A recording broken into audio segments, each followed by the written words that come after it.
पाठशाला की पहली क्लास जिसमें आपको दिखाऊंगा मुसलमानों की भीड़, पुलिस पर भयंकर पत्थरबाजी, राजधानी दिल्ली में मस्जिद को लेकर बवाल। मोदी शाह का नया चैलेंज है क्या? अफवाह फैलाने से लेकर पत्थर चलाने तक दिल्ली के तुर्कमान गेट पर गदर काटने वालों को एक्सपोज करने वाले वीडियो लेकर आया हूं। जब मोदी ने कश्मीर के पत्थरबाजों का इलाज कर दिया तो दिल्ली वाले बच जाएंगे क्या?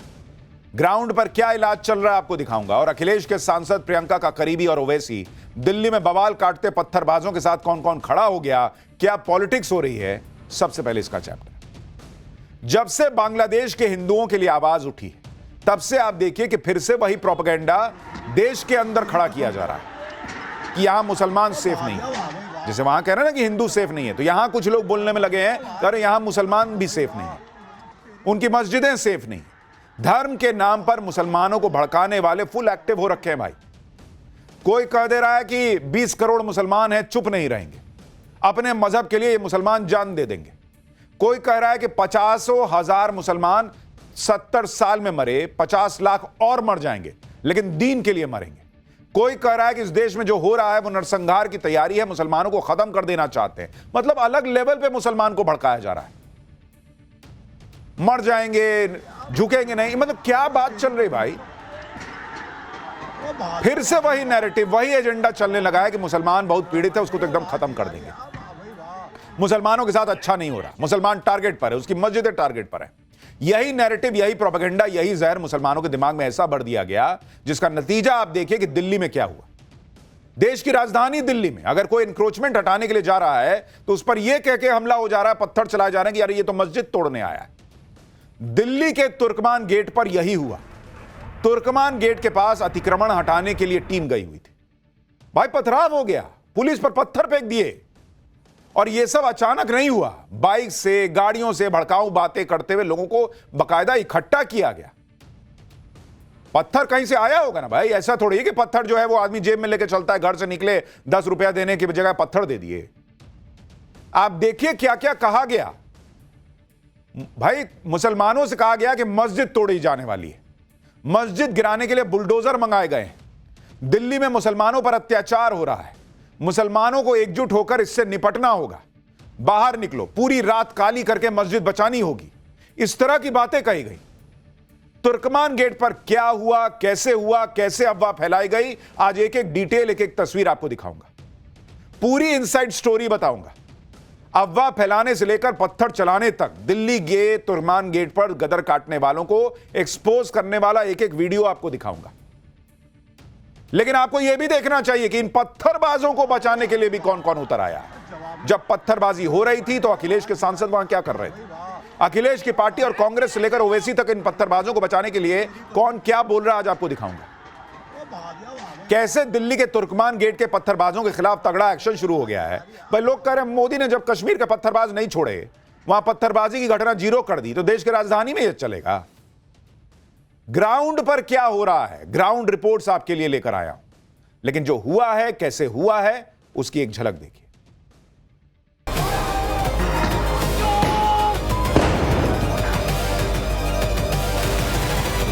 उनके पास है क्या, लोगों के पास वो सिर्फ सिवाय पत्थर मारने के और क्या कर सकते हैं? भाई अतिक्रमण नहीं हटाना है, मस्जिदें तोड़नी है, मस्जिदें तोड़ेंगे। गलत तरीके से तोड़ा गया और ऐसे ही ये लोग पूरे मुल्क के माहौल को खराब करना चाहते हैं।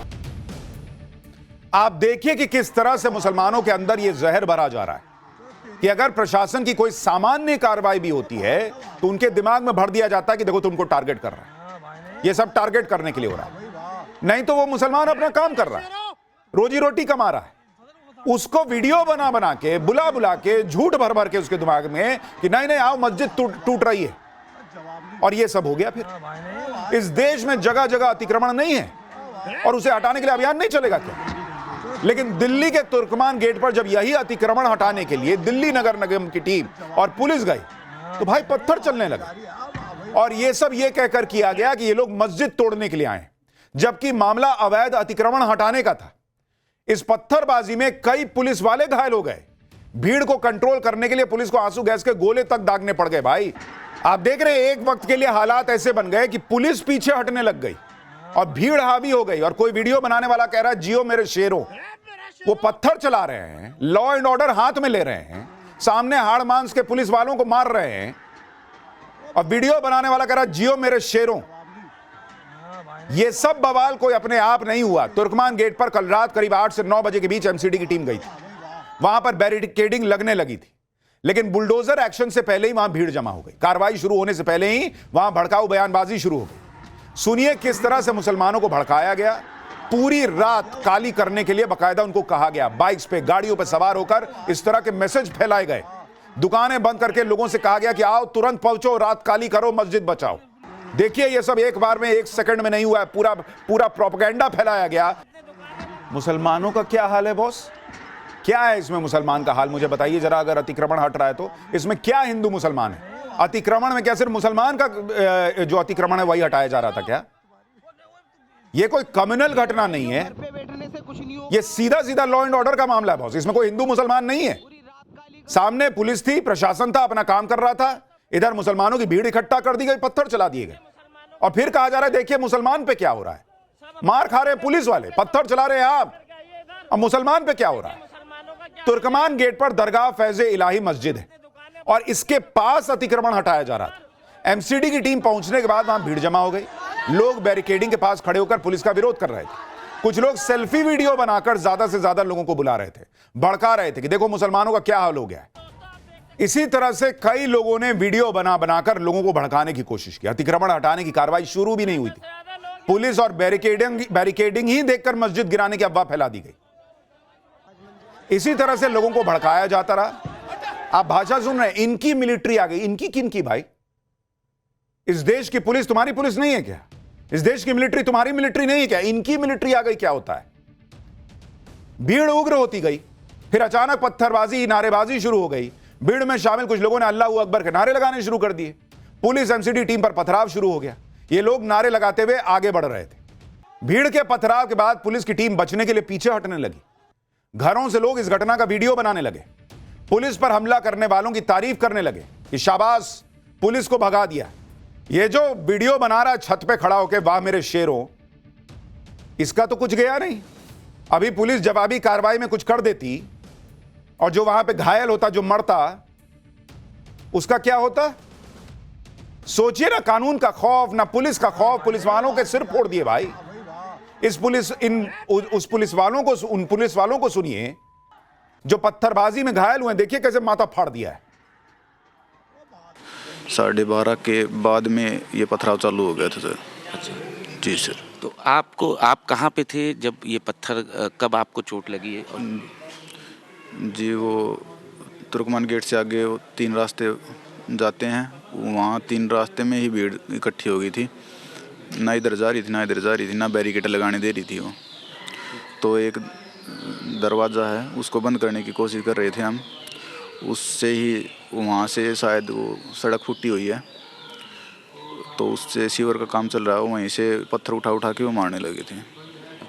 कितने टाके आए हैं आपको? जी 3 टाके आए हैं सर। पुलिस अपना काम करने गई थी, उसका माथा फटा है।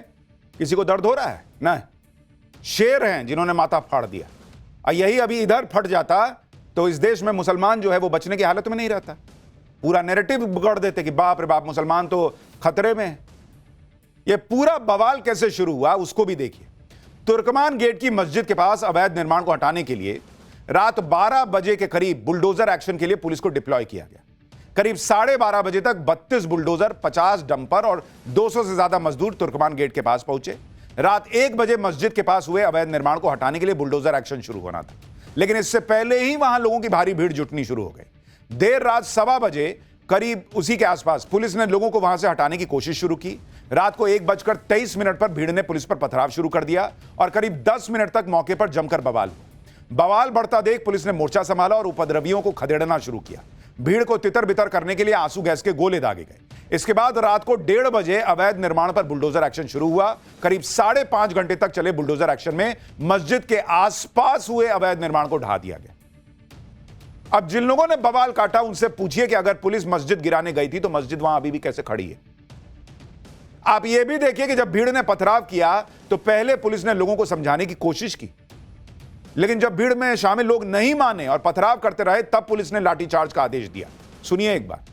और ये जो धड़ाम से आप आवाज सुन रहे हैं, ये आंसू गैस के गोले छोड़े जा रहे हैं। ऐसा नहीं कि पुलिस गोली चला रही और बाद में लाठी चलाई, पत्थर खाली, माथा फुड़वा ली, सब सब्र करके देख ली कि शायद लोग समझ जाएं, ना समझे तो फिर लाठी तो चलानी पड़ेगी भाई, लॉ एंड ऑर्डर कंट्रोल करने के लिए। पूरा बवाल ये बात फैलाकर कर दिया कि मस्जिद गिराने आए। मुसलमानों को भड़काने के लिए वीडियो बनाए गए, गाड़ियों में घूम घूम कर अपील की गई कि मस्जिद गिराने वाले हैं।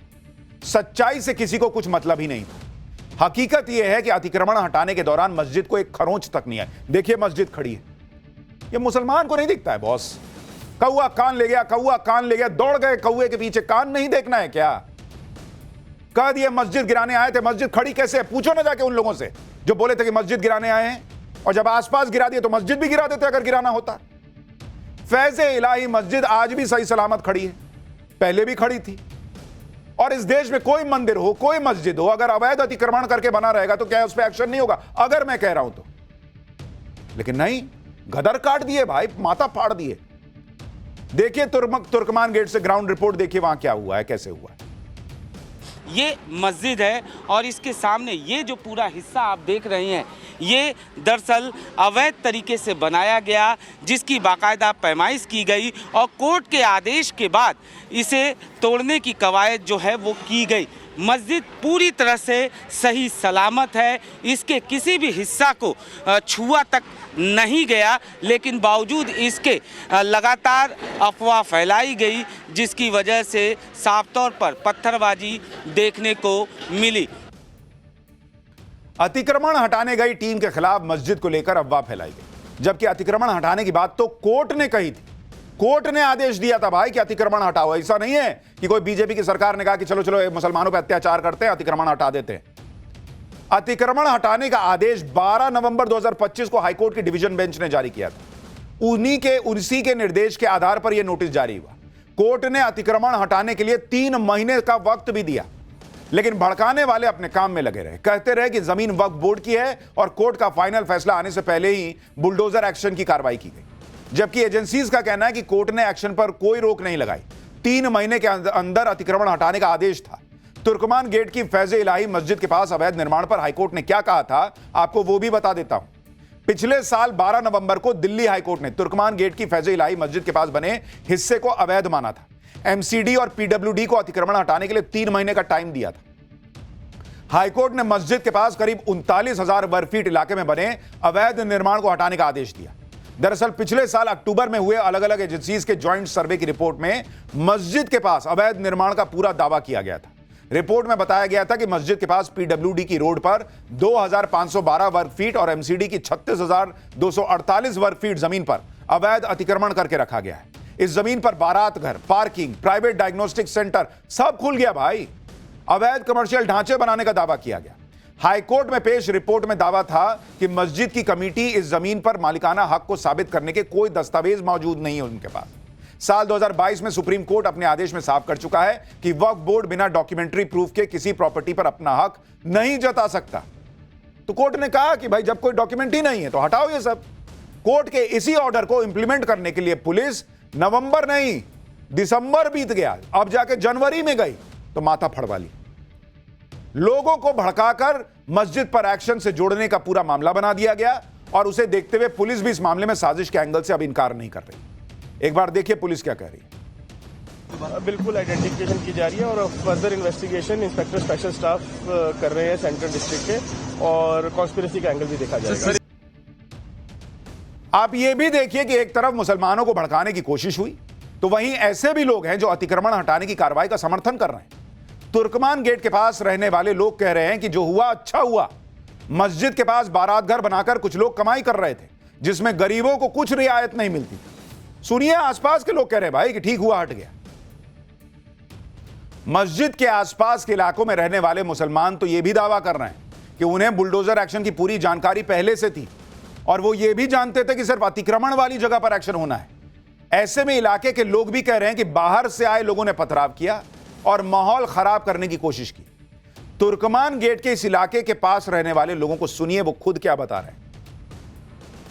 नहीं, ये सब बाहर के आदमी, यहाँ का कोई नहीं, सब आराम से बैठे हुए हैं, कोई यहाँ का कोई नहीं। यहाँ तो पुलिस लगातार बातचीत कर रही थी, पीस कमेटी से बात हुई, सबसे बात पहले ही इस चीज को बता दिया गया था, मस्जिद में कोई काम नहीं होगा, जो होगा बाहर का काम है। तो आप लोगों को ये पता थी बात? वहाँ पता है सबको। यहाँ तो आप लोग रात में शांति से सो गए थे? सब सो रहे थे, हम तो अभी उठ गए हैं। अभी तो का इंतकाल हो गया, उसमें जाने का लोग हम तो यूं अच्छा, तो जो लोग रात में यहाँ पत्थरबाजी कर रहे थे बाहर में, बाहर की तरफ दूसरी गली में, वो लोग कौन थे? हमें नहीं पता, हम तो घर में हम तो अभी उठ कर आए ना सोकर। तो 10 बजे सो जाते हैं मैडम। तो आपका कहना है कि बाहरी लोग हो सकते हैं? बाहरी लोग हो सकते हैं। अच्छा, चलो तो ये तो है कि मस्जिद को कुछ नहीं हुआ? नहीं, यहाँ को सबको पता है कि जो भी मामला है मस्जिद का नहीं है, वो आंगन का है। अच्छा, आप लोग को ये बात पता थी कि मस्जिद नहीं है? मस्जिद नहीं, मस्जिद का मामला, मस्जिद तो अलग है ना, वो हिस्सा अलग है जहाँ शादी वगैरह होती है। ये तो लोगों ने साथ फितना फैलाने के लिए 2-4 लोगों को मर जाए ये वगैरह अपनी रोटी सेकने के लिए, बाकी तो ऐसे तो कोई मसला नहीं थे यहाँ पर। हाँ, मस्जिद हम भी वहाँ पर गए थे, वहाँ से हमने रिपोर्ट दिखाई, मस्जिद बिल्कुल सही सलामत है। हाँ सही है, हमें तो पता है, हम तो अभी गए नहीं बाहर, जब रास्ता खुलेगा जब पता लगेगी। लेकिन कुछ लोगों ने पत्थर फेंके, उस तरह के वीडियोस सामने आए, वो लोग कहाँ के हो सकते हैं? ये तो मैं क्या बता सकता हूँ मैम, बाहरी लोग हैं जो चाहते नहीं है यहाँ पर अमन व अमान रहे। हमारे थाने चौकी इंचार्ज हैं, थाने इंचार्ज हैं हमारे, उन सबको पता है, सब मामला ठीक है। भाई एक बड़ा बेसिक सा प्रश्न है। ठीक है, स्थानीय लोगों को पता था कि सबसे बात हुई है, पीस कमेटी से बात हुई है, सबको बता दिया गया है, मस्जिद नहीं छू रहे हैं, कोर्ट का आदेश है, अतिक्रमण हटा रहे हैं। ये जो बाहर के मुसलमान भी थे, उनको भड़काना इतना आसान क्यों है बॉस? एक आदमी फोन किया, एक वीडियो देखे, अरे मस्जिद टूट रही है, सब आ गए, पत्थर चला दिए। लॉ एंड ऑर्डर समझ में नहीं आता है क्या? अभी वो साउथ का मामला याद है ना, एक दीप जलाने को लेकर इतना बवाल काट दिया गया, वहां की सरकार ने कह दिया कि नहीं जलाने देंगे, सालों की परंपरा। क्या आपने देखा कि इस तरह से पत्थरबाजी हो गई कि नहीं, कैसे नहीं जलाने दोगे भी दीप? मामला कोर्ट में गया, कोर्ट ने कल जो है वो बखिया उधेड़ के रख दी कि कैसे रोकोगे जी। अगर मामला था भी, कोर्ट में नहीं जा सकते थे। एक फोन कॉल, एक वीडियो, बस एकदम आ गए, ला पत्थर, ला मार दे, फाड़ दे माथा। अब एक्शन होगा, जाओगे जेल, क्या करोगे? तुर्कमान गेट पर जहां अतिक्रमण हटाने की कार्रवाई होनी थी, जहां लोगों को भड़का के इकट्ठा किया जा रहा था, उसी जगह पर समाजवादी पार्टी के सांसद मोहिबुल्लाह नदवी मौजूद थे। मोहिबुल्लाह नदवी कहां के सांसद? रामपुर के। रामपुर का सांसद यहां घटनास्थल पे क्या कर रहा था बॉस? नदवी वहां किस मकसद से गए? इस समय संसद सत्र भी नहीं चल रहा कि भाई आप दिल्ली में होंगे, खबर सुनते पहुंच गए। तुर्कमान गेट पर मोहिबुल्लाह नदवी की पुलिस के साथ झड़प भी हुई। पुलिस नदवी को आगे बढ़ने से रोक रही थी और नदवी जाने की जिद कर रहे थे। इस दौरान वहां लोगों ने वीडियो बनाकर इसे मुसलमानों पर जुल्म की तरह पेश कर दिया। तुर्कमान गेट पर नदवी की मौजूदगी पर टाइम्स नाउ नवभारत ने उनसे सवाल किया। हमने नदवी से पूछा कि आप वहां क्या करने गए? इस पर मोहिबुल्लाह नदवी ने कहा कि उन्हें शक था कि कहीं मस्जिद शहीद ना कर दी जाए। कौन बात का शक बॉस? आप वहां के हैं नहीं, आपको पता नहीं वहां क्या बातचीत हुई है 1 महीने में। आपके शक पे दुनिया चलेगी? समाजवादी पार्टी सांसद मोहिबुल्लाह नदवी इस सोच के साथ वहां चले गए कि मस्जिद को गिराया जाएगा। सुनिए अपनी सफाई में आप क्या कह रहे हैं। देखिए, हमारे एक मस्जिद, महरौली मस्जिद, इससे पहले हमने पार्लियामेंट में भी जिक्र किया था, एक मस्जिद रातों रात शहीद कर दी गई थी अतिक्रमण के बहाने नाम लेकर के, और हमें ये खदशा था कि इस मस्जिद गिराएगा और पब्लिक जो है वो कहीं ऐसा ना हो कि अपना होश खो बैठे। तो पब्लिक से सलामती के लिए पुलिस होश खो बैठे? कौन बात का पुलिस होश खो बैठेगी भाई? सीधा बोलिए ना। मैं वहां गया था अपनी राजनीति चमकाने, मुसलमानों को दिखाने की देखो मैं तुम्हारे साथ खड़ा हूं, मैं सपा का सांसद तुम्हारे साथ खड़ा हूं, ताकि अगले यूपी चुनाव में जो है वो मुस्लिम वोट को कंसोलिडेट करने में काम आएंगी ये तस्वीरें। सीधा बोलिए ना बॉस, इतना घुमा घुमा के जलेबी क्या छानना है? इन सांसद को भी पता होगा कि कोर्ट के आदेश पर सब हो रहा है। कोर्ट का आदेश है, अब पुलिस कह रहे हैं कि होश खो देगी। अवैध अतिक्रमण को हटाया जाना था, कोर्ट के आदेश पे हटाना जाना था, लेकिन मस्जिद के नाम पे माहौल बिगाड़ने लगे लोगों के अंदर यह भरा गया कि मस्जिद गिराई जाएगी। इस तरह से लोगों को इकट्ठा करके बवाल करवाया गया। वहां के लोग अब भी यही बात कह रहे हैं कि अतिक्रमण के बहाने मस्जिद को गिराया जाना था। ये लोग ये भी मान रहे हैं कि मोहिबुल्लाह नदवी वहां मौजूद थे। सुनिए लोग क्या बताएं। मैंने देखा नहीं, नदवी हैं। हाँ, कोई आए हुए थे, सुना है मैंने, कोई मेंबर पार्लियामेंट आए हुए थे। कोर्ट वोट सब कुछ सरकार की है मेरे भाई, अब कुछ नहीं है किसी का भी, जो चाहो करा लो। 3 महीने के अंदर इतनी जल्दी इतना फास्ट कभी एक्शन हुआ है? अक्टूबर में किसी ने फाइल डाली, नवंबर के अंदर ऑर्डर हो गया, जनवरी के अंदर डिमोलिशन कर दिया। ये एक हवा फैला रखी थी, मस्जिद तो बिल्डर चल जाएगा, लोगों में भय के अब डर पैदा हो गया था। तो इस पर लोग जमा हो गए थे। फुआओं का 12 गम था, हमें ये बात पूरी तरीके फैल चुकी थी, मस्जिद में डोर चलेगा। नहीं सर, ऐसी कोई खबर नहीं थी। अगर ऐसी कोई खबर किसी ने फैलाई है तो उसने अफवाह फैलाई है सर। यहाँ के लोगों को क्लियर था कि मस्जिद को छोड़कर जो बाकी का हिस्सा है उस पर बुलडोजर कार्रवाई होगी। तो उससे कोई वो नहीं था यहाँ पर किसी का पत्थरबाजी करने का, कुछ करने का। पब्लिक तो ये था कि भय कि कहीं मस्जिद को नहीं डिमोलिश कर दी है। अच्छा। तो इस बारे भीड़ जुट रही थी। एक तरफ तो नेता खुद जाकर वहां मुसलमानों को भड़का रहे हैं, दूसरी तरफ ऐसे नेता भी हैं जो पत्थरबाजों का खुल्ला बचाव कर रहे हैं। समाजवादी पार्टी के ही पूर्व सांसद एसटी हसन ने तो ये तक कह दिया कि ये तो एक्शन का रिएक्शन है, पत्थर ना चलाएं तो और क्या करें। सुनिए कैसे, मतलब एकदम खुला, कुछ भी ये नहीं, पर्दा भी नहीं कि भाई लोग क्या कहेंगे मुझे। करे पत्थर नहीं चलाएगा तो क्या करेगा मुसलमान, सुनिए जरा। मस्जिद मंदिर से हम सब लोगों की आस्थाएं जुड़ी होती हैं, लोग उत्तेजित हो जाते हैं। इसीलिए उनके पास है क्या, लोगों के पास वो सिर्फ सिवाय पत्थर मारने के और क्या कर सकते हैं कि भाई इन्हें हटा दो। ये एक एक्शन का रिएक्शन हो गया। मंदिर मस्जिद से आस्थाएं जुड़ी हैं, सही बात है। कार सेवकों पे गोली चलाते वक्त उनकी आस्था नहीं दिख रही थी उस जमाने में।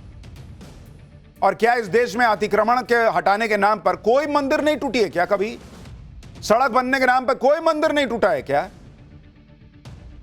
कोई नहीं टूटा है क्या? सबको पता है, सब हटता है। और यहां तो मस्जिद पे एक्शन भी नहीं हो रहा था। ये समाजवादी पार्टी के नेता हैं बॉस। कांग्रेस और आम आदमी पार्टी के मुस्लिम नेताओं को भी सुनिए, वो भी यही कह के भड़का रहे हैं कि अतिक्रमण हटाने का तो मकसद ही नहीं था, मकसद मस्जिद तोड़ने का था। भाई अतिक्रमण नहीं हटाना है, मस्जिदें तोड़नी है। मस्जिदें तोड़ेंगे, कितनी मस्जिदें तोड़ोगे भाई? अतिक्रमण के नाम पर आप मस्जिदों को तोड़ोगे, मदरसों के ऊपर बुलडोजर चलाओगे, यही तो देश में चल रहा है। आप इससे नफरत फैलाते हो, आप इससे नफरत फैला करके अपना राजनीतिक एजेंडा चला। वो वक्फ की ज़मीन है जो 123 प्रॉपर्टी है, 123 प्रॉपर्टी का ये हिस्सा है, गलत तरीके से तोड़ा गया। और ऐसे ही ये लोग पूरे मुल्क के माहौल को ख़राब करना चाहते हैं, दिल्ली के माहौल को ख़राब करना चाहते हैं। कोई भी एक आदमी आता है और ये कहता है कि ये जो है मस्जिद बराबर में, मस्जिद के बराबर में, या मस्जिद अवैध बना रखी है, ईदगाह अवैध बना रखी है, और उसको एमसीडी तोड़ देती है। और एमसीडी रात को ऐसा क्या था, जब कोर्ट में गए थे, कोर्ट में दोनों पक्षकार गए थे ना। इन नेताओं से कोई पूछे कि इनको सब मंशा समझ में आ जाती कि मन में क्या चल रहा है, तो आज मस्जिद कैसे खड़ी है अगर ये मस्जिद तोड़ने के लिए टीम गई थी। वो वैसी भी वक्फ की जमीन की बात कर रहे हैं, लेकिन इसका कोई दस्तावेजी सबूत कोर्ट में क्यों नहीं रखे? तभी तो एजेंसीज कह रही हैं कि 3 महीने का नोटिस था, कोर्ट ने एक्शन लेने से रोका नहीं, इसके बावजूद बवाल किया गया। लेकिन सुनिए ओवैसी क्या कह रहे हैं। ये नुकसान वक्फ की जायदाद पर हुआ, वहां मस्जिद को भी माना गया कि थोड़ा बहुत नुकसान हुआ, नहीं मालूम, लोग बोल रहे हैं, मगर ये सरासर गलत हुआ है। इसीलिए उम्मीद करते हैं कि दिल्ली वक्फ बोर्ड और वहां की मैनेजमेंट कमेटी फौरन सुप्रीम कोर्ट को जाए और जाकर ये तमाम हकीकत सुप्रीम कोर्ट को बताए और स्टेटस को ले वहां पर।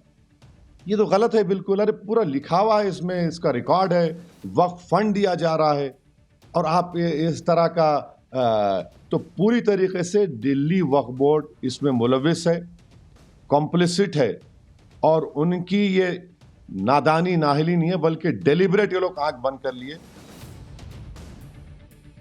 सवाल यह है कि इतने डॉक्यूमेंट्स हैं, तो पहली बात तो कि कोर्ट का आदेश आपके खिलाफ क्यों आए? दूसरी बात, अगर डॉक्यूमेंट हैं तो 3 महीने सोए हुए थे, रात में उठ के मस्जिद बचाने के नाम पे पत्थर चलाने का वक्त है। 3 महीने सुप्रीम कोर्ट जाने का वक्त नहीं था। कागज देखिए, मेरे पास पूरा कागज है। इन बयानों से साफ है कि पूरा खेल अवैध अतिक्रमण पर हुई कार्रवाई को मजहब पर अटैक बताने का था। इसलिए बीजेपी ने तुर्कमान गेट पर हुए बवाल पर राजनीति करने वालों को घेरा और इसे तुष्टीकरण की राजनीति चमकाने की कोशिश बताया। सुनिए सुधांशु त्रिवेदी को। देखिए, वो लोग आदतन बोलते हैं इस तरह के वातावरण में, माहौल को उकसाकर, डाइवर्ट करके, भ्रम पैदा करके। इंडी गठबंधन के दलों में जो आपसी प्रतिस्पर्धा है कट्टरपंथी वोटों के लिए, ये उसका एक अंग है। दिल्ली के पत्थरबाज सोच रहे थे कि वो पत्थर चलाकर बच जाएंगे। भाई बहुत बड़ी गलतफहमी में थे वो, क्योंकि ये नरेंद्र मोदी हैं जिन्होंने कश्मीर में सालों साल पत्थरबाजी चलाने करने वालों को टाइट कर दिया, उनके हाथ से पत्थर उतरवा दिए। खिलाओ, रखो इधर, पत्थर मत चलाओ, काम करो कुछ ढंग का। वो देश की राजधानी दिल्ली में पत्थरबाजों का इलाज नहीं करेंगे। ये किसी के भड़काने पर पत्थर तो चला सकते हैं, लेकिन इसका अंजाम क्या है नहीं समझते, क्योंकि दिल्ली के इन पत्थरबाजों को दिल्ली पुलिस ने अब टांग दिया। 5 आरोपियों को पकड़ा गया अभी तक, बाकी की तलाश बहुत तेजी से चल रही है। पूरे इलाके में पुलिस खड़ी है, पूरे इलाके में फोर्सेस खड़े हैं। अब बताओ कौन नप गया? ये जो पकड़े गए, पत्थर तुमने चला लिया झूठे किसी के बहकावे में आके, तुम जेल गए, तुम जेल जाओगे, तुम सजा काटोगे, तुम्हारे परिवार वाले जो हैं वो इंतजार करेंगे कि मेरे अब्बू कब वापस आएंगे, मेरा भाई कब वापस आएगा, मेरा बेटा कब वापस आएगा। क्या मिला है झूठे इसमें फंस के? लेकिन जो बताएगा वही दुश्मन लगने लगता है इन लोगों को। तुर्कमान गेट पर हुए बवाल को लेकर दिल्ली पुलिस की जांच चल रही है। पथराव करने वाले बाकी लोगों की धरपकड़, छापेमारी चल रही है।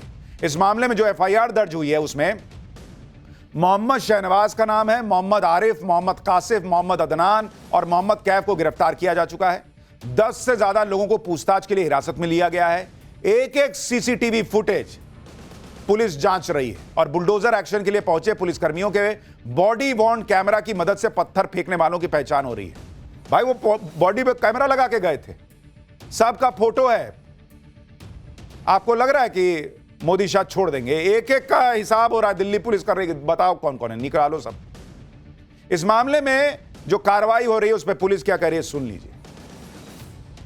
100-150 के करीब उपद्रवी थे यहाँ पे, जिन्होंने पुलिस में पथराव किया और उनमें से 5 को काबू कर लिया गया और बाकियों की भी हमारे पास इमेजेस हैं, उन पे भी कार्रवाई की जाए, क्योंकि हमारे पास बॉडी वॉर्न कैमरास थे, वहाँ पे उनकी इमेजेस आई हैं प्रोटेस्टर्स की, स्पेशली जो प्रोटेस्टर्स में जो ये स्टोन पेल्टिंग कर रहे थे। यानी एक एक पत्थरबाज का इलाज किया जाएगा। दिल्ली के तुर्कमान गेट पर जो कुछ हुआ, भड़काऊ बयानबाजी की गई, लोगों को उकसाया गया, और इस तरह की बयानबाजी नहीं। हमने आपको पाठशाला में दिखाया था कि कैसे मौलाना अरशद मदनी भड़काऊ बातें कर रहे हैं। मुसलमान इन लोगों से पूछे, मर जाएंगे की बात करते हैं, इनमें से कितने खुद मरने के लिए आते हैं? इनमें से खुद कितने पत्थर चलाने आते हैं? कश्मीर में जिनसे पत्थर फेंकवाते थे छोटे छोटे बच्चों से, और खुद जो है वो उनके बच्चे विदेश में पढ़ते थे, आज यही हाल देश में दूसरी जगहों पर है। ज्ञान देने में सब आ गए हैं कि मुसलमान पे ये हो रहा है, वो हो रहा है, मुसलमान नहीं रुकेगा, एक साथ खड़ा होगा। खुद क्यों नहीं वहां भीड़ में रहते हैं? पूछिए ना इन लोगों से। इतना मस्जिद करते हैं। बाबरी मस्जिद के लिए जमीन दी गई थी, क्यों नहीं बनाए वहां बाबरी मस्जिद? मंदिर तो हिंदुओं ने चंदा करके बना दिया, क्यों नहीं बाबरी मस्जिद बनाए? हुमायूं कबीर जाके बंगाल में बना रहा है, जो बनाना चाहता था उसने बना दिया, जो बनाना नहीं चाहते थे वो भड़काते रहे। यही ओवैसी इनके अपने स्टेट में जब इनके मित्र मुख्यमंत्री होते थे, वहां मस्जिद गिर गई, कुछ नहीं बोलते। यहां मस्जिद शहीद होती है, तुरंत एकदम खड़े हो जाते हैं मुसलमान के नाम पे। ये बॉस मुसलमान को समझना पड़ेगा, ये हिंदू मुसलमान का मामला नहीं है, ये लॉ एंड ऑर्डर का मामला है। और आप जितनी बार पत्थर चलाएंगे, आप इस देश में लोगों को दुश्मनी दिखेंगे। जो मुसलमान पत्थर नहीं चला रहा उसको कोई नहीं कुछ कह रहा है। लॉ एंड ऑर्डर हाथ में लीजिएगा तो आपको अपराधी की तरह ही देखा जाएगा। और कम से कम कौवे के पीछे भागने के पहले एक बार कान चेक करना शुरू कीजिए। पाठशाला में अब अगला चैप्टर। पाठशाला ने पाकिस्तान की धुलाई पर ऐसा क्या कह दिया बॉस कि पाकिस्तान की सेना बोली मुझे कि पाकिस्तान आओ। भारत के हाथों पिटने के बाद पाकिस्तानी फौज का मजे दिलाने वाला कांड कैसे गजब छीछा लेदर करा रहा है पाकिस्तान की। भारत की मार से बचने के लिए 66 बार अमेरिका के पैरों में गिरा पाकिस्तान। खुद अमेरिका से क्या रिपोर्ट आ गई है, अब इसको देखिए भाई। 2025 तो पाकिस्तानी सेना ने भारत से पिटाई खाने और एयरबेस ठीक करने में निकाल दिया। अब 2026 आया और इनका दिमाग पाठशाला देख देख कर जो है इनकी हालत जो है वो खराब हो रही है। ये पाठशाला देख देख कर खौफ में जी रहे हैं। पाठशाला में पाकिस्तान की धुलाई पर हमने आपको जो बताया था, उस पर आपको यकीन हुआ हो ना हुआ हो, अमेरिकी थिंक टैंक क्या कह रहा है उस पर आपको यकीन हुआ हो ना हुआ हो, लेकिन पाकिस्तान की सेना खुद चैलेंज देने लगी है। यह सुशांत सिन्हा पाकिस्तान आकर दिखाओ। अरे यार, इन्हें कौन बताया कि हमको मत बुलाओ, तुम मजदूर बुलाओ और अपने यहां का एयरबेस ठीक कराओ। अभी तक नहीं बन पाया। आप पाकिस्तान की सेना का खौफ का लेवल देखिए। पाकिस्तान की सेना इस कदर डरी हुई है कि वो हमारे शो पाठशाला की क्लिप दिखा रही है अपने देश में। वहां की सेना दिखा रही है अपने मीडिया के लोगों को बैठा के, पूरी दुनिया को यह बता रही है कि देखो भारत हमें फिर ठोकने वाला है, अफगानिस्तान मारने वाला है। यानी सिर्फ हिंदुस्तान ही नहीं, पाकिस्तान में भी टाइम्स नाउ भारत की बात चल रही है। सोशल मीडिया पे लोग लिख रहे हैं कि मुनीर एंड टीम तो बैठ के पाठशाला देखती है रात में। भाई पाठशाला की चर्चा चल रही है, ये लोग इतना डरे हुए हैं कि मुनीर एंड कंपनी रोज पाठशाला देख रही है। नए साल पर जब सब जश्न मना रहे थे तो मुनीर की सेना लगता है पाठशाला देखने में लगी हुई थी। इधर भारत तो पाकिस्तान के खिलाफ अपने मिसाइल, ड्रोन, रॉकेट टेस्ट कर रहा है, उधर पाकिस्तान की सेना पाठशाला देख रही है कि मोदी मारने वाले हैं क्या। पाठशाला की क्लिप काट के चला रही है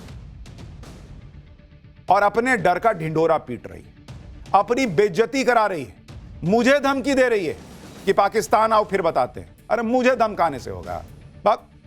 पाकिस्तान की सेना इस कदर बौखला गई कि उसने भारत के कई पत्रकारों को रॉ का एजेंट बता दिया। और लेवल यह है कि रॉ नहीं बोल पाते, रा बोलते हैं, रा के एजेंट है। यह सब करके पाकिस्तान की सेना ने अपना मजाक उड़वा लिया। भारत को लेकर पाकिस्तान की सेना ने क्या कहा, पाठशाला को लेकर क्या कहा, मुझे कौन सी धमकी दी, पाकिस्तान की सेना की कैसे खिल्ली उड़ रही है, अमेरिका से कौन सा सबूत आया है कि पाकिस्तान जो है वो अमेरिका के चरणों में गिरा हुआ था कि भारत से बचा लो। कैसे अब भारत और अफगानिस्तान की मार की बात तो है ही कि पाकिस्तान को मारेंगे ये दोनों, इजराइल की भी एंट्री हो गई है। लेकिन आपको सब बताऊं उससे पहले देखिए कि हुआ क्या है, उसकी एक झलक देखिए।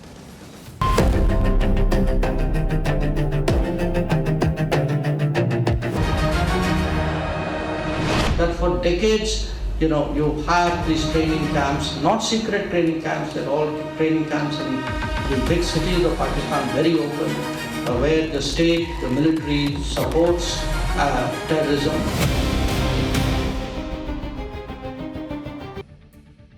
पाकिस्तान की सेना ने कैसे दुनिया के सामने अपना ही मजाक उड़वा लिया है, आज आपको इस चैप्टर में देखना चाहिए। और खड़े खड़े मत देखिएगा, बैठ के देखिएगा बॉस। इनकी इतनी बेइज्जती हुई है कि आप हंसते हंसते गिर सकते हैं। भाई भारत के खिलाफ जंग जीतने का मुनीर का सबसे बड़ा झूठ पकड़ा गया, वो भी आज आपको दिखाऊंगा। लेकिन पहले आप देखिए कि पाकिस्तान की सेना ने पाठशाला की कौन सी क्लिप दिखाई और कैसे मुझे धमकाया है। अभी भारत ने कुछ किया भी नहीं है, इन्होंने बाकायदा एक प्रेस कॉन्फ्रेंस बुला ली, अपने पत्रकारों को इकट्ठा कर लिया और पाकिस्तान का जो डर है वो पूरी दुनिया के सामने उजागर कर दिया कि भारत मारने वाला है। आप देखिए, पहले इन्होंने वहां का डीजी ISPR है जो पाकिस्तान की सेना का प्रवक्ता है, उसने अपने यहाँ की पूरी मीडिया को बैठा के पाकिस्तान की मीडिया को पाठशाला की क्लिप दिखाई और बताया कि देखो कि भारत हमको मारने आने वाला है अफगानिस्तान के साथ मिलकर। आप सोचिए पाकिस्तान की सेना का हाल, पाठशाला की एक छोटी सी क्लिप से ये घबराए हुए हैं कि बाप रे बाप, भारत और अफगानिस्तान दोनों मारने आने वाले हैं। हमारी शो की एक रिपोर्ट से घबराए हुए हैं। 2 जनवरी को हमने पाठशाला में बताया था कि कैसे इस साल भारत और अफगानिस्तान दोनों तरफ से पाकिस्तान की धुलाई होगी, और यह हम नहीं कह रहे थे बल्कि अमेरिका के थिंक टैंक ने यह आशंका जताई थी। तालिबान ने भी नए साल पर पाकिस्तान को धमकी दी है। पीएम मोदी जिस तरह से बैक टू बैक हथियारों की टेस्टिंग कर रहे हैं, और उस रिपोर्ट में था कि भाई ये तो सुधरेगा नहीं पाकिस्तान, ये फिर टेररिस्ट अटैक करेगा। तो ये सारे संकेत यही बताते हैं कि मुनीर फिर कोई गलती करेगा और इस बार भारत तो ठोकेगा ही, उधर से अफगानिस्तान भी ठोकेगा। लेकिन मुनीर एंड टीम इतना क्लोजली बैठ के पाठशाला देखती है कि देखे घबरा गए कि बाप रे बाप, ये तो आने वाला। पूरा प्रेस कॉन्फ्रेंस बुला लिए कि देखो भारत मारने वाला है। हमने जो सच दिखाया वो पाकिस्तान की सेना को पसंद नहीं आया, तो भाई एकदम बौरा गए और इस हद तक पहुंच गए कि पाठशाला की क्लिप चलाई। अब मुझे कह रहे हैं कि तुम भी आ जाओ। अरे मैं क्यों आऊंगा भाई, हमारे यहां से ब्रह्मोस जाता है फोड़ के आने के लिए। हम लोग प्रोफेशनल सेना वाले देश के लोग हैं, तुम्हारी तरह थोड़ी है कि किसी को भी आतंकी बना के कहीं भी फटने के लिए भेज दिया। पाकिस्तानी सेना की media wing inter service public relation के DG lieutenant general Ahmed Sharif Chaudhary ने प्रेस कॉन्फ्रेंस करके यह क्लिप दिखाई और अपनी भद पिटवा ली। जिस सच को दिखाने के लिए पाकिस्तान की सेना मुझे कोस रही थी, उसी सच को खुद पाकिस्तान की सेना ने मान भी लिया। पाकिस्तान की सेना ने खुद कबूल कर लिया कि 2026 में तो पीएम मोदी फिर से ऑपरेशन सिंदूर लॉन्च करेंगे। सुनिए भारत को धमकी देते देते कैसे पाकिस्तान की सेना ने अपना मजाक उड़वा लिया। क्या फौज है बॉस, कह रहा है कि अगर मजा ना करा दिया तो पैसे वापस। सोशल मीडिया पे लोग मजे ले रहे हैं, कह रहे हैं कि तुम सेना बनाए हो मजा कराने के लिए, पैसा ले लेके मजा कराते हो। लोग कह रहे हैं भाई चीचा लेदर हो रही है इनकी। कह रहा है अल्लाह की बड़ी बरकत है पाकिस्तान पर। ये कौन सी बरकत है कि तुम्हारे यहां आटे के लिए मारामारी हो जाती है? ये कौन सी बरकत है कि भर दुनिया से लोन लेके भिखारी की तरह तुम देश चला रहे हो? ये कौन सी बरकत है कि भारत तुमको फोड़ के चला गया, तुम कुछ नहीं कर पाए? तुम ऊपर वाले का मैसेज नहीं समझ रहे हो कि तुम दीन के रास्ते से भटक गए हो? एक पूरा देश धर्म के नाम पे बना लिया, उसको बर्बाद कर दिया। ऊपर वाला तुम्हारे साथ खड़ा नहीं है भाई,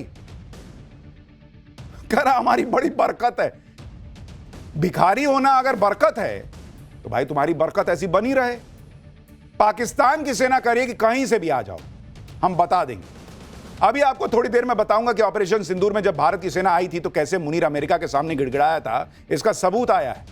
लेकिन देखिए कि पाकिस्तान की सेना का प्रवक्ता कैसे सड़क छाप बातें कर रहा है कि मजे ना करा दिए तो पैसे वापस, जैसे कोई सेल्समैन हो अपना सामान बेच रहा हो कि अच्छा ना निकला तो पैसे वापस ले जाना। लेकिन इसमें इसकी गलती नहीं है। पाकिस्तानी सेना का प्रमुख मुनीर यह कह चुका है कि पाकिस्तान तो कबाड़ से बड़ा डंपिंग ट्रक है और भारत मर्सिडीज है। तो उसका चेला क्या बोलेगा? वो भी तो ऐसी भाषा बोलेगा। वैसे भी मुनीर हो या पाकिस्तान के नेता, ये सब तो सेल्समैन ही हैं। अपने देश की इज्जत, मान, सम्मान सब ट्रंप के सामने बेचे आए हैं, दुनिया के सामने बेच आए हैं। तो वो क्या बोलेगा? यही ना बोलेगा कि मजा ना कराए तो पैसा वापस ले लेना। ये अपना देश बेचा है, संसाधन बेचा है, तो इनकी मानसिकता तो यही रहेगी। दूसरे जगह भी जाते होंगे तो यही कहते होंगे ट्रंप के सामने कि सर मजा नहीं कराए तो पैसा वापस ले लीजिएगा। पता नहीं कौन सा मजा करा रहे हैं। पाकिस्तानी सेना किस तरह से जोकरों से भरी हुई है, कितनी प्रोफेशनल है, इसकी एक और तस्वीर आपको दिखाता हूं। Pakistani DG ISPR lieutenant general Ahmed Sharif Chaudhry न सिर्फ बड़बोला है बल्कि बदतमीज भी है। कुछ दिन पहले एक प्रेस कॉन्फ्रेंस में डीजी आईएसपीआर अहमद शरीफ चौधरी ने एक महिला पत्रकार को आंख मार दी थी। सोचिए, प्रेस कॉन्फ्रेंस में ऐसी छिछोरी हरकत कर देता है और पाकिस्तानी महिला पत्रकार अफजा कोमल सवाल पूछ रही है। जवाब में एक लाइन कहने के बाद डीजी आईएसपीआर अहमद शरीफ चौधरी ने महिला पत्रकार को आंख मार दी थी। इसकी हरकतें छिछोरी, इसकी बातें जो हैं वो ऐसी बेवकूफाना, कोई स्टैंडर्ड नहीं। लोग कह रहे हैं ये कैसी पाकिस्तानी फौज है भाई। कुछ लोग कह रहे हैं भाई अपने आप में सुधार करो, नहीं तो चाइना वाले उठा के ले जाएंगे कि भाई हमने पाकिस्तान से गधे खरीदे थे, कुछ रह गए हैं, उनको भी ले जाने का मौका दो। ये सब डील में क्यों नहीं पहुंचे वहां? अभी हाल फिलहाल में पीएम मोदी ने पाकिस्तान को कोई बड़ी चेतावनी भी नहीं दी थी, अफगानिस्तान ने कोई बड़ा हमला भी नहीं किया था, फिर भी ये लोग सोचिए इतना डरे हुए हैं कि प्रेस कॉन्फ्रेंस के कह रहे हैं कि भाई मोदी का नया भारत और अफगानिस्तान मिलकर मारने वाला है। इसकी वजह समझिए। दरअसल मुनीर को डर है कि पिछले साल की तरह कहीं इस साल भी भारत और अफगानिस्तान उसकी क्लास ना लगाएं। पिछले साल मई में भारत ने ऑपरेशन सिंदूर में फोड़ा, बाद में अक्टूबर में अफगानिस्तान ने पाकिस्तान को फोड़ा। लेकिन अब मुनीर को डर है कि कहीं दोनों देश एक वक्त पे पाकिस्तान को ना फोड़ दें, तो बचाएगा कौन? क्योंकि पाकिस्तान अमेरिका और चीन के सहारे बैठा है। अमेरिका अभी खुद अपने मामलों में फंसा हुआ है। चीन की नजर अभी ताइवान पे गड़ी हुई है। अमेरिका और चीन के बीच एक तरह का शीत युद्ध टाइप चल रहा है। यानी मुनीर की दो बड़ी लाइफलाइन अपने आप में बिजी हैं। फोनो फ्रेंड में फोन करेगा तो करेगा किसको? पाकिस्तान को फोड़ने का यही सबसे बढ़िया वक्त है। इसलिए मुनीर घबराया हुआ है, चिल्ला चिल्ला कर दुनिया को पहले ही बताने लगा है कि देखो देखो, पाठशाला में बता रहे हैं कि भारत अफगानिस्तान मिले हुए हैं या हमको मिलकर फोड़ने वाले हैं। मुनीर का डर इस लेवल तक पहुंच गया कि वो इस्लाम की दुहाई देकर तालिबान को रोकने में लगा है। सुनिए पाकिस्तान की सेना के प्रवक्ता ने इस प्रेस कॉन्फ्रेंस में और क्या कांड किया है। और आपका इस्लाम क्या कहता है कि चाइना में उइगर मुसलमानों पर अत्याचार होए तो बाएं देखो, क्योंकि चाइना से पैसे लेने हैं। अमेरिका घुस के तुम्हारे यहां ओसामा बिन लादेन को मार दे तो दाएं देखो, क्योंकि अमेरिका से पैसे लेने हैं। अरे भाई, तुम पहले अपने आप को तो देखो, तुम क्या करते हो, दूसरों को ज्ञान दे रहे हो। आप देखिए कि कल तक जो पाकिस्तान तालिबान को धमका रहा था, वही तालिबान को इस्लाम की दुआई दे रहा है, याद दिला रहा कि तुम भी मुसलमान हो, हम भी मुसलमान हैं, हमको क्यों मार रहे हो। यानी पाकिस्तान की सेना गिड़गिड़ा रही है तालिबान के सामने, दुनिया के सामने कि बचाओ, क्योंकि इनको पता है अभी कुछ दिन पहले तालिबान ने ठोका था तो पाकिस्तानी फौजियों की पैंट उतार दी थी। पाकिस्तान की सेना तो टीटीपी यानी तहरीके तालिबान पाकिस्तान जैसे संगठन से भी खौफ खाए बैठी है, और इस डर में पाकिस्तान की सेना टीटीपी को खुद से बेहतर बता रही है। कह रही है कि उनका सोशल मीडिया कंटेंट तो हमसे भी बहुत अच्छा होता है। आप सुनेंगे माथा पीट लेंगे, कैसे लोग हैं, अपनी बेइज्जती खुद करते हैं। देखिए, खुद ही कह रहा है कि हमने अपने लोगों को मार दिया, खुद ही कह रहा है कि हमारे पास अच्छे एडिटर भी नहीं, अच्छे फौजी तो नहीं है, अच्छे एडिटर भी नहीं है जो वीडियो एडिट कर सके। तो काहे का देश बनाया अलग भाई? मुनीर की हालत क्या है आप सोचिए, इसी से समझ में आता है। इस बीच विदेश मंत्री एस जयशंकर लक्जमबर्ग के दौरे पर हैं। विदेशी जमीन से ही उन्होंने पाकिस्तान को आतंकवाद पर फिर बेनकाब कर दिया और इसी आतंकवाद के चक्कर में पाकिस्तान ने ऑपरेशन सिंदूर में मार खाई थी। भारत ने ऐसा फोड़ा था कि पाकिस्तान की हालत खराब हो गई थी। भारत से बचने के लिए पाकिस्तान ने अमेरिका से मदद मांगी थी। ये बात वैसे पहले से ही सबको पता है कि पाकिस्तान दुनिया के सामने गिड़गिड़ा रहा था, लेकिन अब इस बात के ऑन रिकॉर्ड सबूत आ गए। हाल ही में अमेरिका के फॉरेन एजेंट्स रजिस्ट्रेशन एक्ट यानी FARA के दस्तावेज सार्वजनिक हुए। इसके मुताबिक पाकिस्तान ने ऑपरेशन सिंदूर रुकवाने के लिए अमेरिका से दखल की मांग की थी। पाकिस्तान के डिप्लोमेट्स ने 60 से ज्यादा बार अमेरिकी विदेश विभाग, पेंटागन से संपर्क किया। पाकिस्तान ने ईमेल लिखे, फोन कॉल किए कि भाई बचाओ, कोई भारत से बचाओ, कोई मोदी से बचाओ। भारत के ऑपरेशन सिंदूर को किसी भी तरह से रोकने की मांग कर रहा था पाकिस्तान। अब इसके ऑफिशियल डॉक्यूमेंट मौजूद हैं कि कैसे अमेरिका से गिड़गिड़ा रहा था कि भाई कोई तो कुछ करो। पाकिस्तान को लग रहा था कि अब भारत से उसे कोई बचा नहीं सकता और इसी वजह से वो अमेरिका के सामने गिड़गिड़ाने लगा। ये वो डॉक्यूमेंट्स हैं जो अमेरिका के FARA ने जारी किए थे। इसमें पाकिस्तानी राजदूत और डिप्लोमेट्स के कॉल रिकॉर्ड, ईमेल और बैठकों की जानकारी है। यह सब इसलिए किया गया कि अमेरिका पाकिस्तान को भारत से बचाए, लेकिन भारत ने अपने हिसाब से अपनी शर्तों पर सीज फायर किया। अब पाकिस्तान इस घबराहट में है कि नेक्स्ट टाइम मारेंगे तो क्या ही होगा। लेकिन इतना तो है कि इस पाकिस्तान के पास रत्ती भर भी शर्म नहीं।